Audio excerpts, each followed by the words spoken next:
Holy Mother, where are you? Tonight my heart is broken in two. I've seen the stars fall from the sky. Holy Mother, can't keep from crying. Oh, I need your love this time to help me through this lonely night. Holy Mother, then I'll be lying in, safe within your arms. So, good morning, Soul Rebel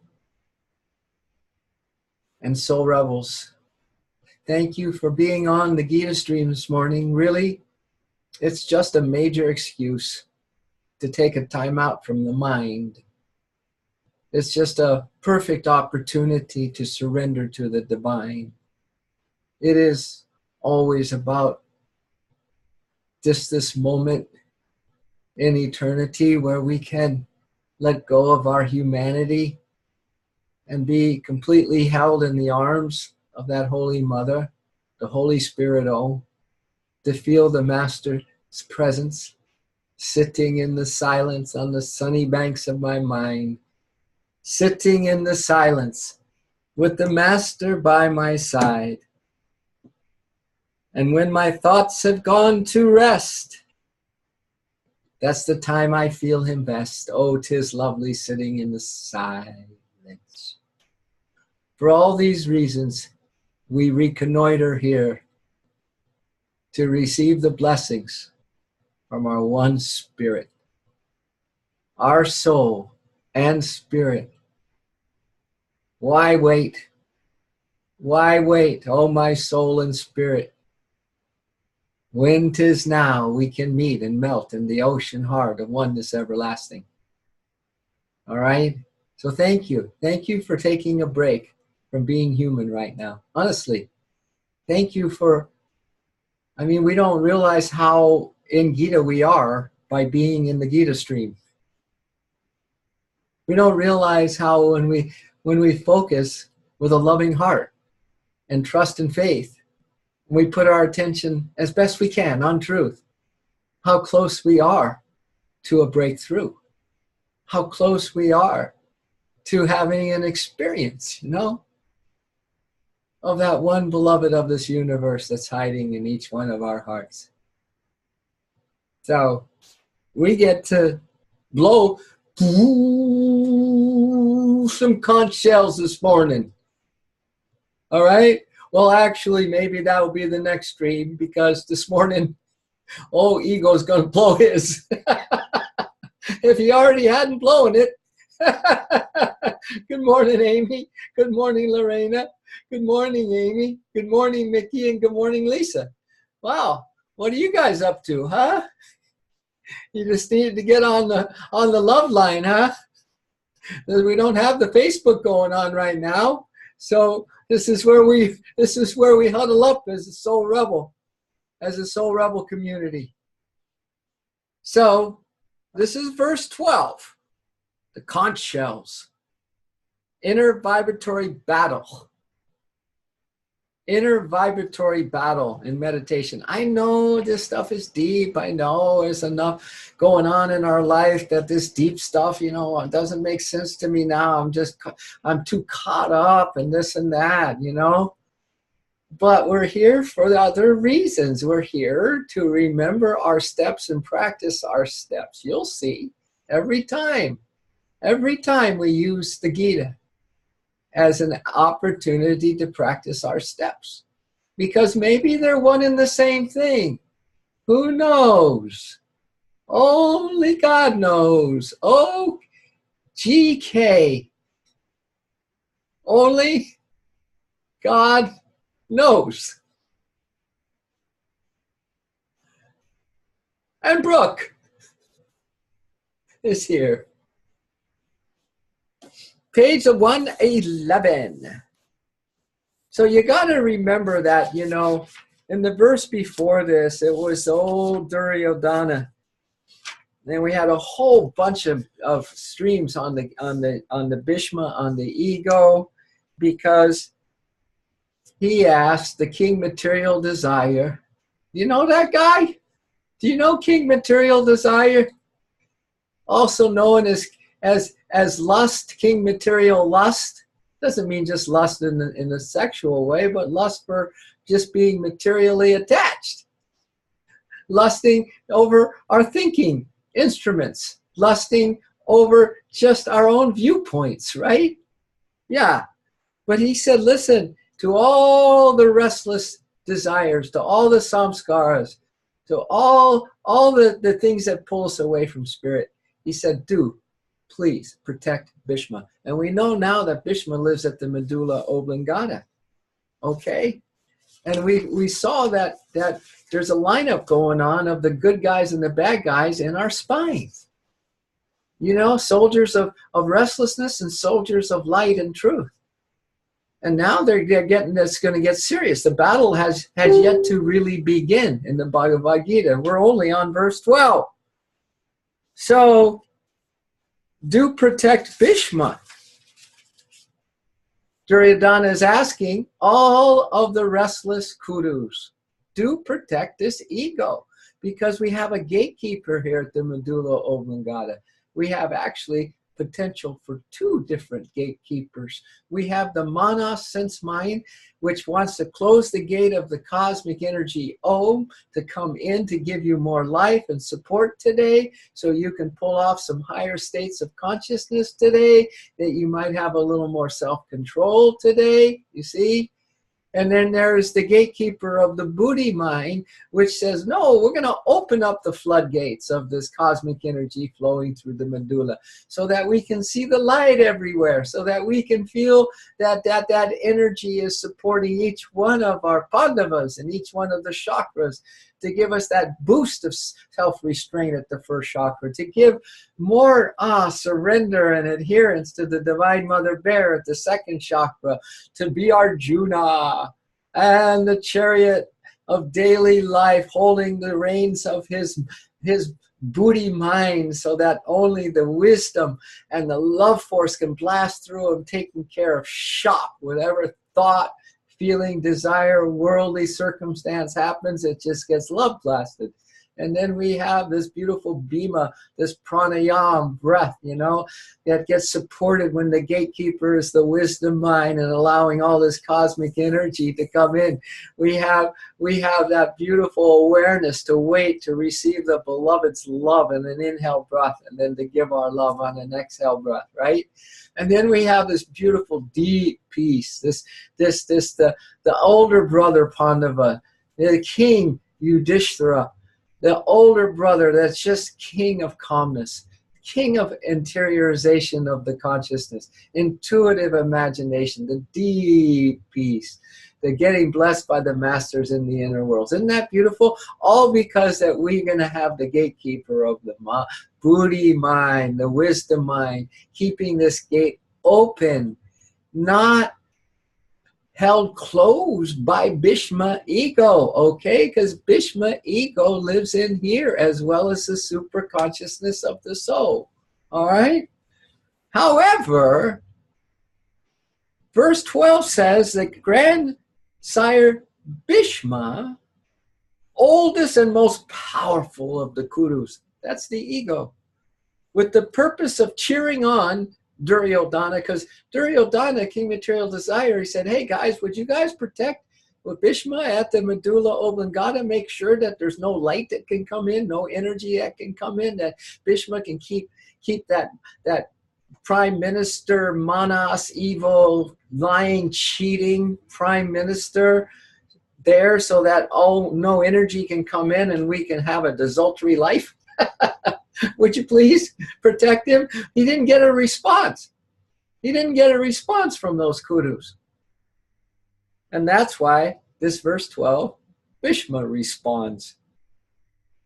With the purpose of cheering Duryodhana, he blew his conch shell. The ego blew its conch shell with a resounding lion's roar. What does this mean? Here's Yogananda's commentary. I know you're on pins and needles. Duryodhana material desire to not find immediate response from his preceptor Drona or Habit. See, Habit didn't even respond. Even though in stanza 11 he had said to him, let all the soldiers of the restless mind. Hey, you guys know there's a lot of soldiers in your mind that are very, very restless soldiers called the Kudus. Get together and protect the ego consciousness Bhishma. Seeing that lack of response from Drona or Habit, and with the purpose of cheering King Material Desire and preventing him from getting discouraged, the all-knower Bhishma ego sent forth a strong vibration of pride.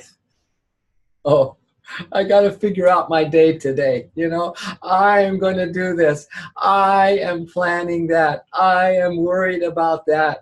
I don't know if I want to do this. Oh, but I want to do that. Oh, I need a vacation. All of this me, you know, that just that narrow little me, when really we're a big we, you see? We're a big we. We're a big all one unit. We're one big soul team on the planet. We're all brothers and sisters, aren't we? Of the one beloved spirit, aren't we? We're a we.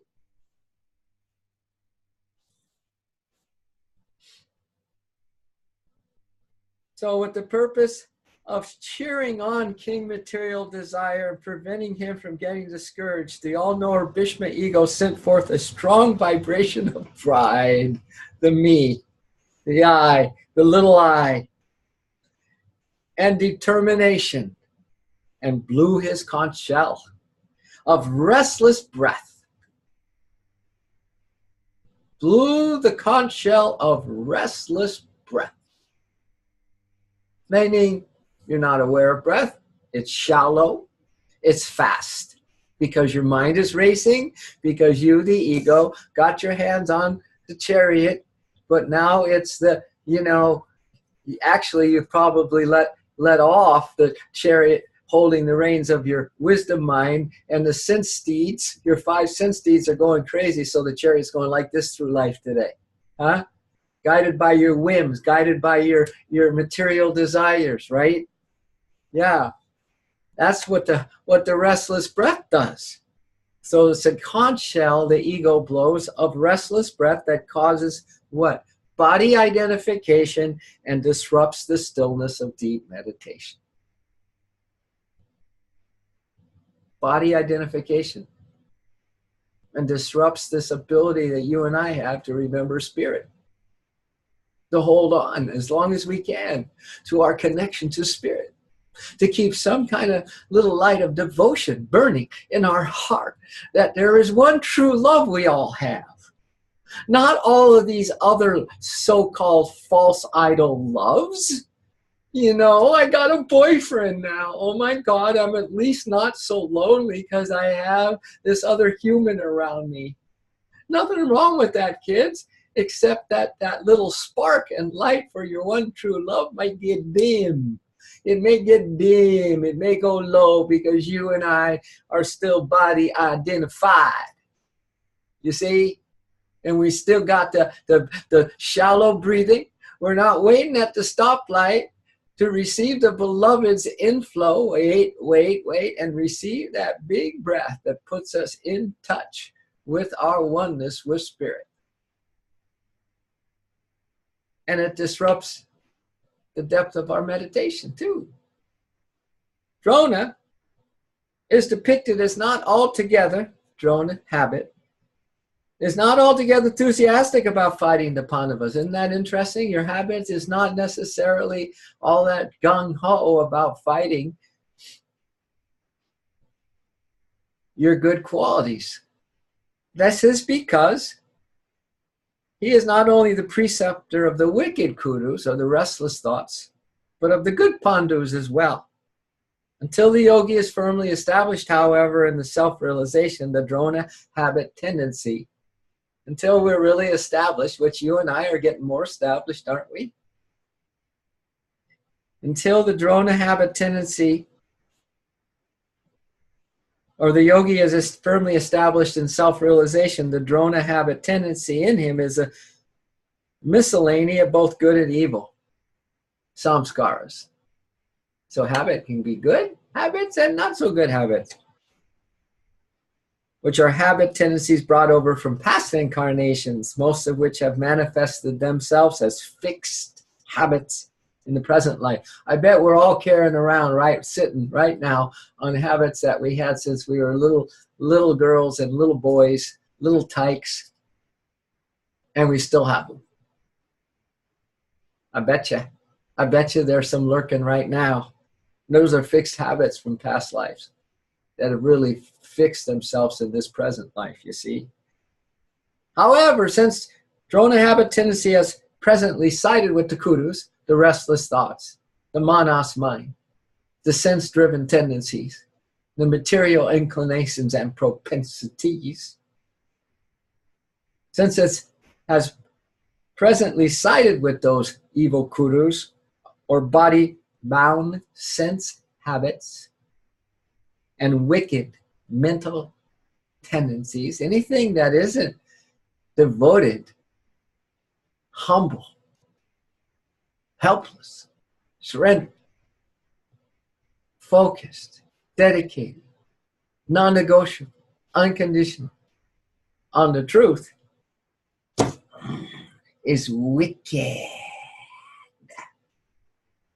Forgetfulness of source is wicked. Doing your own thing today, baby. Wicked. And you wonder why you ain't feeling so great. One little askewed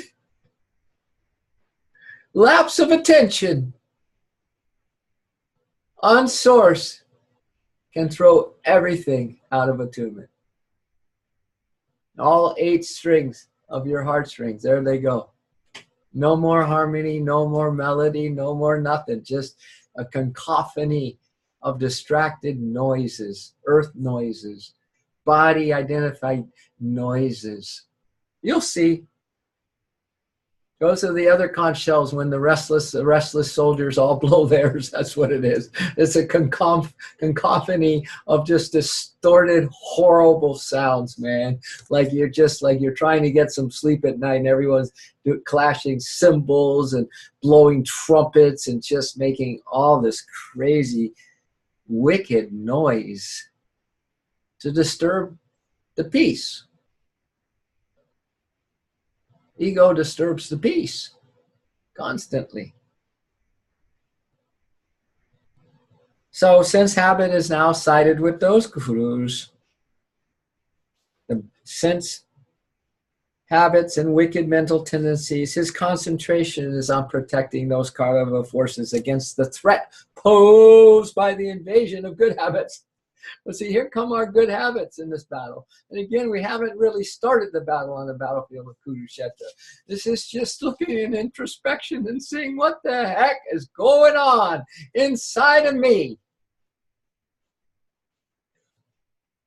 His concentration on protecting those karma forces against the threat posed by the invasion of good habits and habit-destroying discriminative tendencies. You know, here come the soul soldiers going to destroy those habit tendencies from past lives. The very nature of habit is automatic compulsion. Automatic compulsion. Do you guys ever feel like, or can sit back, review what just happened, and realize that how you reacted was an automatic compulsion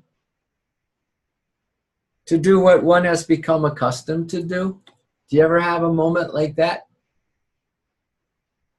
Habits go on repeating, you know, their same old pattern, often ignoring a desire's new command. You know, well, I don't want to do that. So what, says your bad habit? We're going to do it again and again and again. Oh, I don't want to do that. I mean, how many of us sitting here are thinking, you know, I really don't want this habit of mine to continue. I really don't want to. And the habit's going, oh, really? Well, we're going to do it anyway, right? When bad habits are challenged, so this is what happens when you start to upgrade, update, spiritualize your life. And that's when we go through those middle ground, dark nights of the soul, because for this reason right here, as soon as you make the effort, that's when many people get in that middle ground where it's really hard, because when bad habits are challenged, their self-preserving instinct. Oh, those bad habits have a self-preserving instinct. They don't want to be crushed. They don't want to be eliminated. They don't want to be destroyed. Their self-preserving instinct makes them behave as though they were sufficient unto themselves. Like these bad habits are like the ruling gods, of our kingdom. They're self-sufficient unto themselves to crush, that they have all the power to crush opposing good habits and intentions. Oh, thank you very much, bad habits. Do you feel that force sometimes? That they have just a whole little ego sentry squadron battalion of their own. And they are so determined to crush your good intentions and good habits. And listen, they have no time to pay attention. This is a good one. Are you with me? They have no time to pay attention to urgings to cooperate with a long range and broader view of action. They don't have time. You guys feel like sometimes you don't have time to make that meditation, that sit down meditation, that still meditation. You guys sometimes find that? Huh? Because those habits, they don't have time. They make you feel you don't have time. See, those restless soldiers, they just, it's as innocent as their restlessness can be.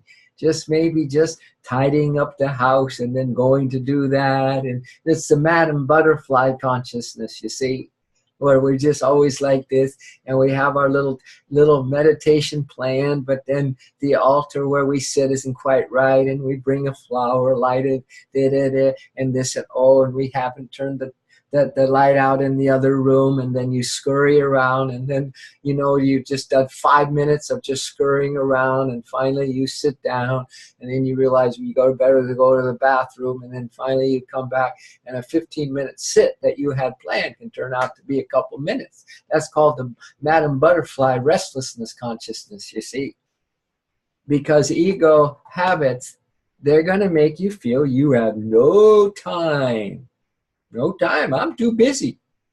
I'm too important to go around scurrying around with my restlessness, to pay attention to urgings to cooperate with this broader viewpoint, this long-range plan, like, I'm going to meditate non-negotiably. It doesn't matter. Well, I'm non-negotiable in my quest for truth, that this and that can wait, but my search for God cannot wait, kind of broader view of action, right? Long range, that it's going to take a little while for my stubbornness to let go even a little bit. It's going to take a little while, There's no time. The ego will make you feel there's no time to even listen to that. Bad habits are therefore ultimately, though, self-defeating. Circumscribed by their narrow fixity and short-sightedness, they're self-defeating. This is how they defeat themselves, because they're circumscribed by that narrow fixity and short-sightedness, dependent for their very existence on the important part. So our bad habits are dependent for their very existence, kids, on the important parts played by material desire and ego. See, if you don't have material desire and your ego is turning into pure devotion, devote yourself, that you're turning to the light, you enjoy that more and more. You're happy when you win little victories within yourself. You're happy when you don't let yourself down. You're happy when you're not judging. You're happy when you just feel like, you know, today I just loved more today than yesterday. All those little things, you know. You're not in material desire and ego. And therefore, habits dissolve because their very existence, our negative habits, very existence depends on the little me ego and your material desires. For example, in a psychological battle between the habit of yielding to a temptation and the habit of self-control. So you have temptation, should I or shouldn't I? Give in or resist? So in that psychological battle where you're right in the middle, if self-control is stronger, if you decide no, you know, no, non-negotiable, no, our first chakra, right? No, say no. And then turn to your second attunement, surrender to Divine Mother, say yes. Surrender, 3 R's, run as fast as you can to the Divine Mother for safety. After you say the no of the power of your self-restraint, don't hang around to see what happens. Turn, go the other way, straight into the arms. Run, the 3 R's of surrender, of the word surrender, into the arms of Divine Mother for shelter. Give me shelter, Ma. We got to find shelter in her cosmic mother bear arms. Hug. All right? And you can then easily subdue that temptation. You can easily subdue that temptation. Just what we said. If self-control is stronger, it may easily subdue the temptation. Yay for us. But good habits find it very hard. Now, even our good habits can find it very hard to overcome the persistence of a constantly replenished army engaged in evolving endless new material desires. So you just don't have the one that is tempting you, but it's an army being constantly replenished by more material desires, okay? Then good habits are going to find it hard to win that battle, because that army of the restless desires are replenished by the endless new material desires and in reinforcing the body-bound inclinations of the ego. Okay? So we have to watch those compulsions of our bad habits, which is exactly doing that. They're reinforcing the body-bound inclinations. Oh, I'm not quite ready to stop drinking wine yet. I'm just not quite ready.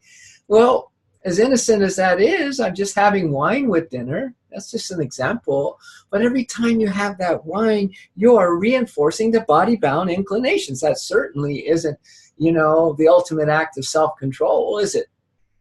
You're reinforcing the body-bound inclinations. You are increasing the army of those negative sense habits that make it really hard for the good habits to win. However, listen to this. Without ego's attachment to the body. So right now, you guys don't have an ego attached to you that's focused on your body, right? Am I correct? Because you're listening? You're listening to this wisdom? Isn't that great? Isn't that great news right now?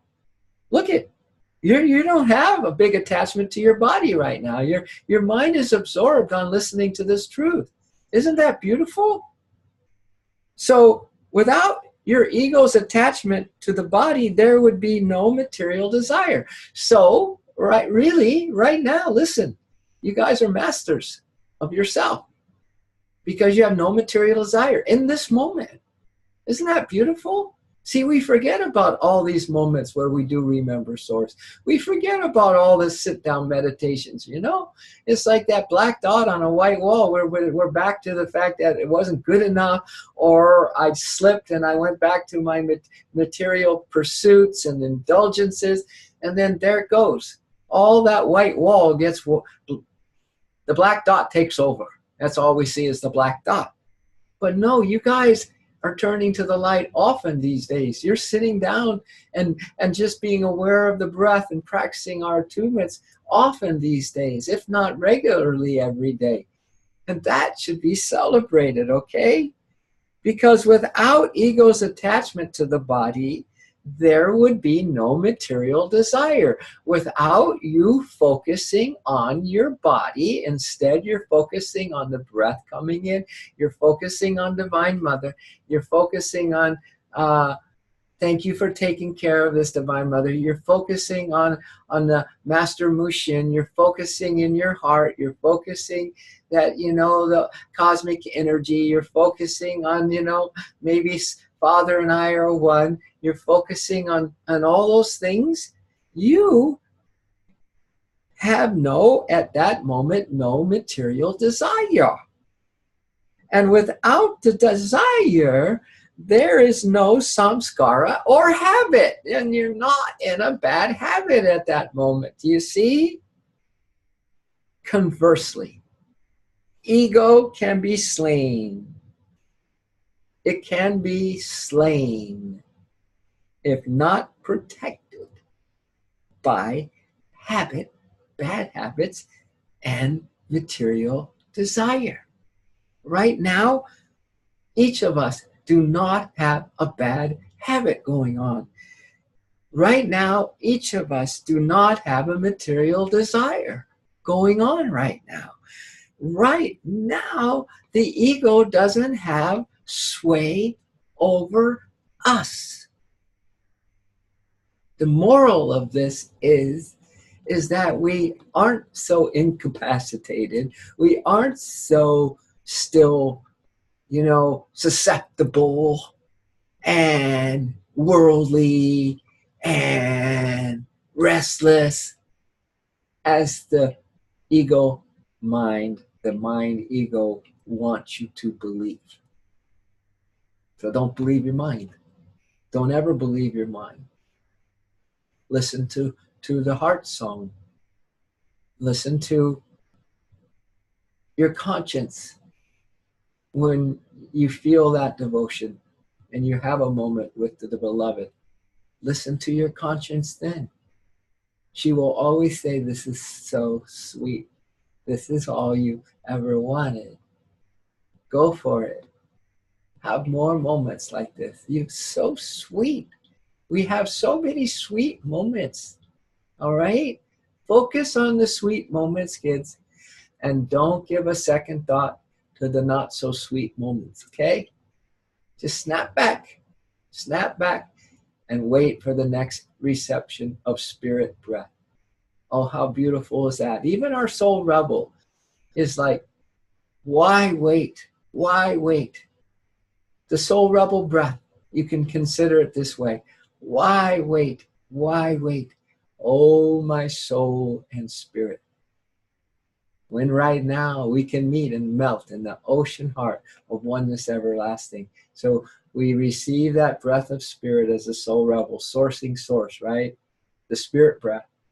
And we say, oh, my soul. And we exhale, and spirit. Why wait? Why wait?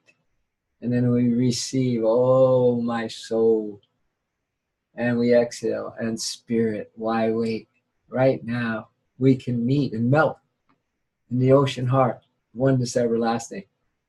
In that one breath exercise, you're going to see how it's so important when Yogananda talks about the related forces of mind, breath, vital essence, and bodily life energy, how you too are very much mastering those. He said if one of those is disturbed, the rest will be disturbed. Once again, they are mind, breath, vital essence, and bodily life energy. But I don't necessarily want to go jump ahead to that yet, but they're coming.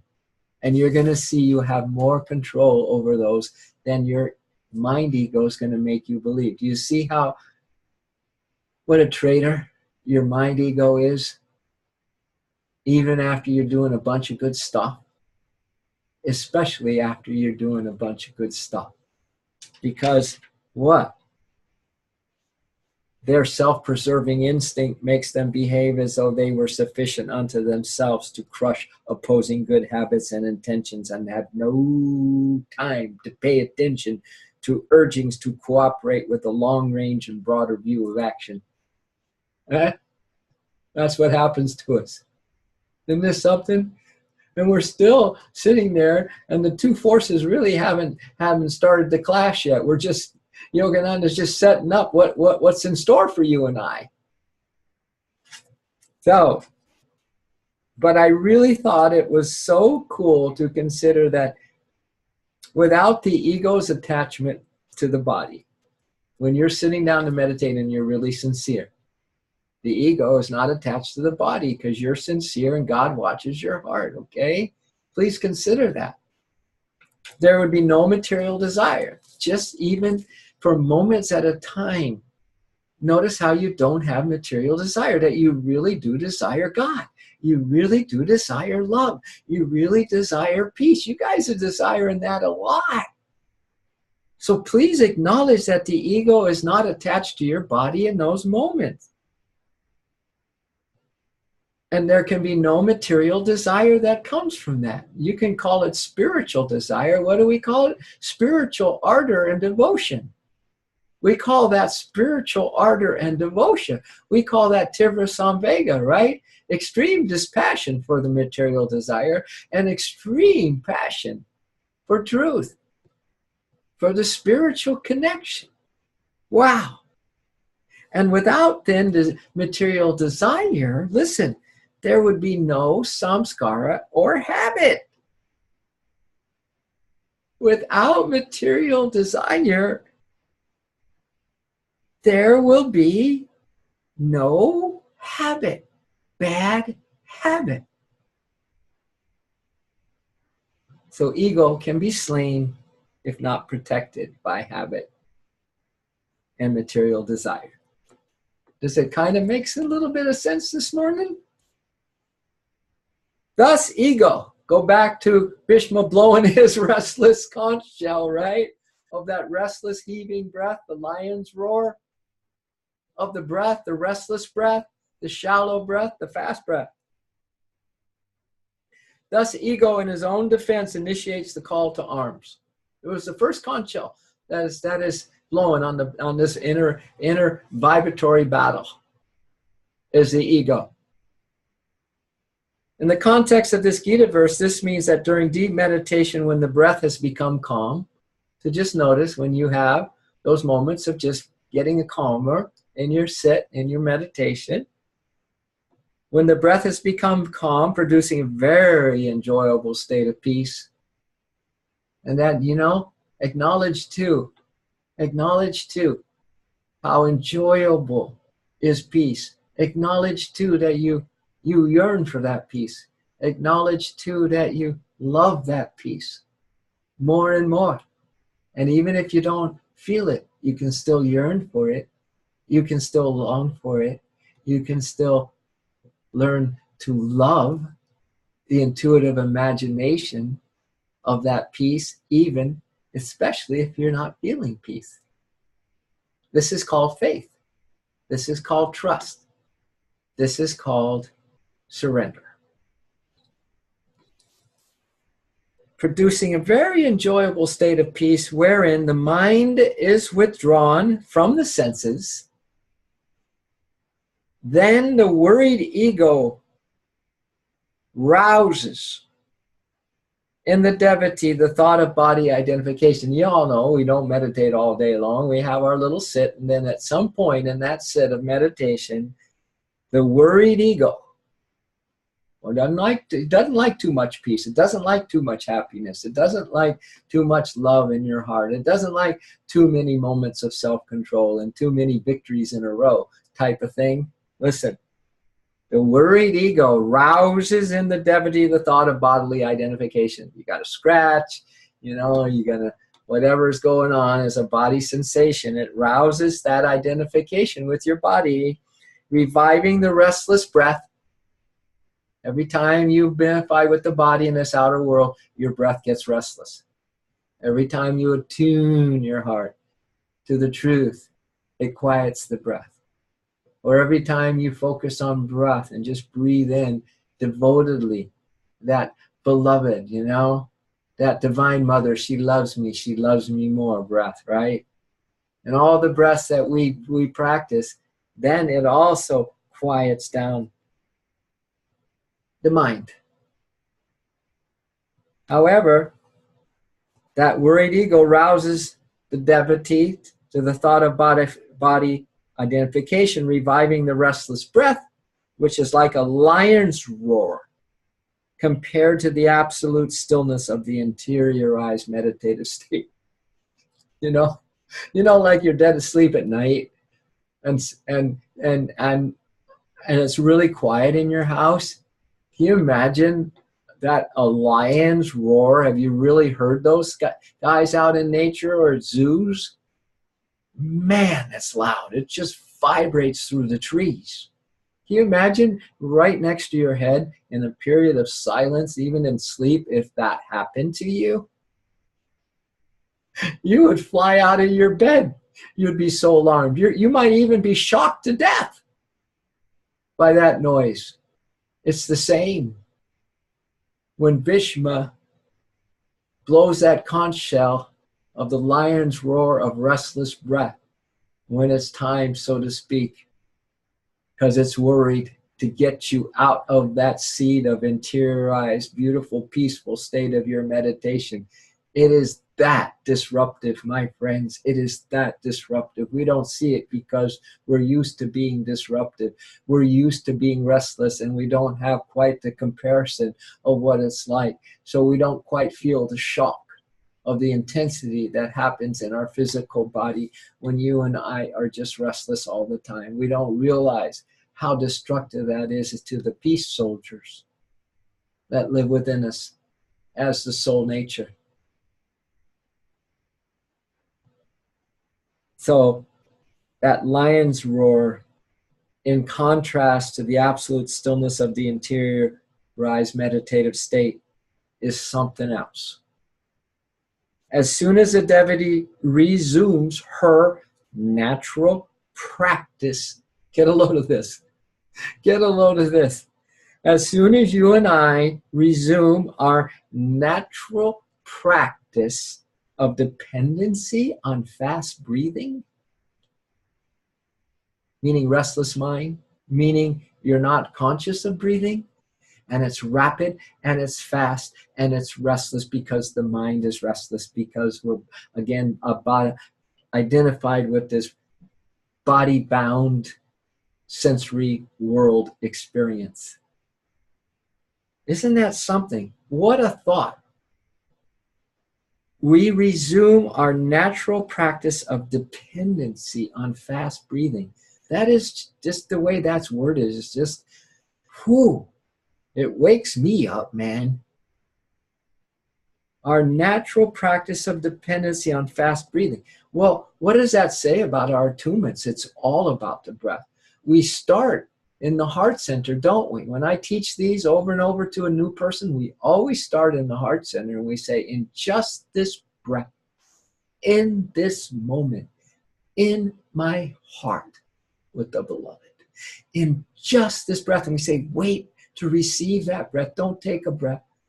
Don't be ingrates before the shrine. Don't be ungrateful for life. Every breath is a gift. So we wait to receive that gift patiently, lovingly, because it's a gift. And we receive in just this breath, in this moment, in my heart, with my beloved. Our whole attunement is based on our dedication to the awareness of breath and to get us inside the heart. Awareness, breath, the bridge, heart, the destination. in just this breath, in this moment, in my heart, with the beloved. So as soon as a devotee resumes her natural practice of dependency on fast breathing, the blowing of the conch shell, that produces the consciousness of material sounds through the vibration of the gross akasha, or ether. The material desire of the body is aroused. So once that fast breathing starts and the blowing of that conch shell by the ego produces the consciousness of the material sounds, the material desire then, the material desire.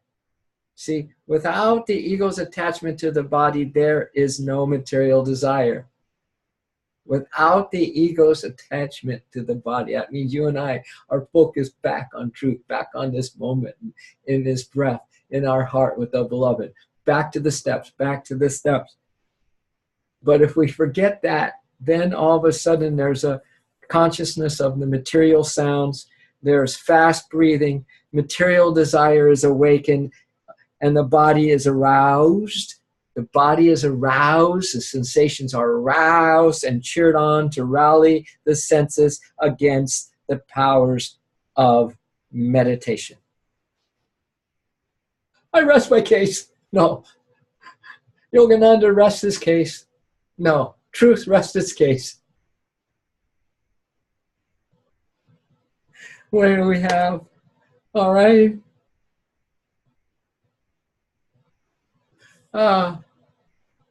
So I'll just read the next line to set us up for next week, okay? Do not be discouraged by this. Discouragement, you know that story of the devil's workshop, and the senior devil was training the junior devil about all the tools that's in the devil's workshop, and the junior devil saw this one worn out anvil, type of rounded kind of anvil tool, and it asked the senior devil, this one looks like it's a pretty important tool of yours, and he says it's the best one, it's the only one, it's the most important one. And the junior devil said, well, why is that? And what is it? And the senior devil said, it's called discouragement. Because as soon as I can get the devotee to feel discouraged, I got her. I got him. So, the devotee should not be discouraged at this. This, the Gita, the depth of it, the like, I'm just so not there, right? They should not be discouraged at this, which is due to a lack of long continued practice of meditation. It's just a lack of a turning back to being still, turning back to being devoted, and all that. It's just a lack of that. Before this long sit, longer meditation, comes the determination and the intention to come back, to come back, to come back. So we start this come back to your steps, come back to the stream, come back, all right? We should not be discouraged at all, but we should come back. We come back, run to the mother, come back, breathe in that spirit breath. Oh, my soul and spirit. Why wait? Right now, I just breathe in the ocean of spirit. Exhale, I am one with you. Spirit and I are one. Breathe in the power of spirit. And then just exhale, give your mind back to the source of you. So, spirit world, man, it's a spirit. We come back to all of our practices, okay? So that's the end of our stream today. Thank you, everybody, for being amazing. I can feel you. I can feel you as being enwrapped, just like we are enwrapped. I am enwrapped in this consciousness right now without a material attachment, which means no material desire, without being attached to the ego. There's no material desire. When there's no material desire, there's no habit. There's no habit at that point. And we're free. Guess what? We're free anyway. Thank you. Have a beautiful rest of your day. I know you will. And let's just breathe in that breath of spirit, please. Why wait, oh my soul and spirit, exhale, because right now we meet and melt in the ocean heart of oneness everlasting. Please breathe in the cosmic mothers, beyond divine love support. She loves me. And exhale, she loves me more. Third attunement, love force. Breathe in. I love you. Let's love the love that isn't being loved. I love you. I love you. Exhale. I love you more. I love you more. I love you more. I love you more. We love, we love, we love. Fourth attunement, receive the beloved's love. Exhale, give your love to the beloved. Breathe deep, masterpiece. Deep. Exhale, peace. And just be in the hug. Run to the arms in the inner worlds of the master. You choose the master. And just be blessed in this moment of peace. Inhale. Om, om, om. It's like a magic carpet. You're flying up the spine, up the tunnel of your chakra, up the Sushumna. Spiritual eye. Exhale. You fly into the light, the Christ light. Just with one breath, right? Let's do that again. Om, om, om, om, om, om, like a magic carpet ride up the center of your spine, into the spiritual eye. Exhale, and you expand in the light of Christ, in the light of this world. How beautiful is that? And inhale this next breath of this beautiful light. Loves more than anything the joy consciousness, the creator consciousness from which it comes. The Satchidananda consciousness of your crown chakra, that light loves the joy from whence it came. Exhale, ever new, ever new, ever new, ever new joy. And inhale that smoldering joy, ever new, off puffed by meditation, blinding my tearful eyes. And exhale, burst into immortal flames of bliss. I am thou, thou art mine. We are one. Amen.